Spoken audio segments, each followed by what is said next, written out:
Good morning and welcome to Daily Sword with Andrew Turner. I'm Andrew Turner. We're got bonus material from Forgotten Promises done at our church, Trinity Life. And we are in two different places, Ezra 3 and Leviticus 23. We're at probably year 536 BC. It's when everybody has come back. The exiles have returned, and what's the first thing to do immediately is to rebuild the altar. That's the first priority, is worship. And then they are going to, at that time, have the Feast of the Booths, which we'll talk about in Leviticus 23.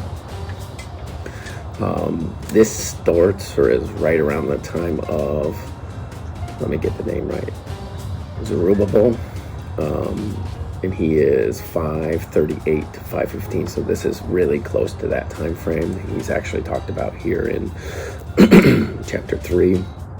So the first priority is to build the altar. Altar is where they worship. So I think that tells us, or at least shows us, where our priority should be. What do you do when you're exiled for 70 to 90 years and you come back? First thing, we got to build a place of worship. It's pretty awesome focus. They did burnt offerings day and night like usual, and also did the Feast of the Booths.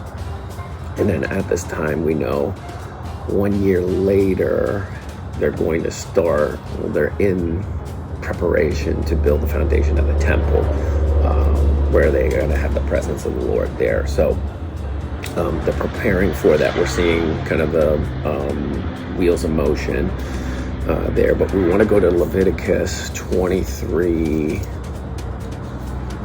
and 33 through 44. Yeah, 33 through 44. This is the Feast of the Booths. It is a week-long feast. It's to celebrate the salvation from Egypt, the people coming back from Egypt, another exile. And it is a ceasing from work for a week to worship. This is, again, shows priority, and God gives this calendar to emphasize the worship of himself. So the Feast of the Booths happens. So just going back to Leviticus, just the explanation of the Feast of the Booths is the ceasing of work. It's to celebrate the Exodus, the salvation from tyranny. And that's immediately what happens when we are looking at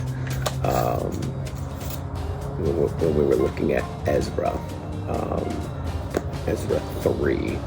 So again, we're trying to read the Old Testament in light of Jesus, but also to look at things that are happening partway through, or a good portion of the way through the Old Testament, and going back to the Feast of the Booths, how it was set up, what it looked like on purpose. So I love the focus in the priority in both instances. Is when we come back from exile, when we are in a negative spot, they're running to worship, set up a place of worship, set up a place to get in the presence of the Lord. We now have that in Jesus, day in and day out, to whatever time you have. That's why I kind of started this, is you've got your sword right here, sharpen it daily, get into a mode of worship, turn on some of that worship music on your route to work and back and forth. But the focus here, worship, I love it. So hope you have a great day. And again, stay sharp, get in your word. If you're not, start, make it happen. Captain.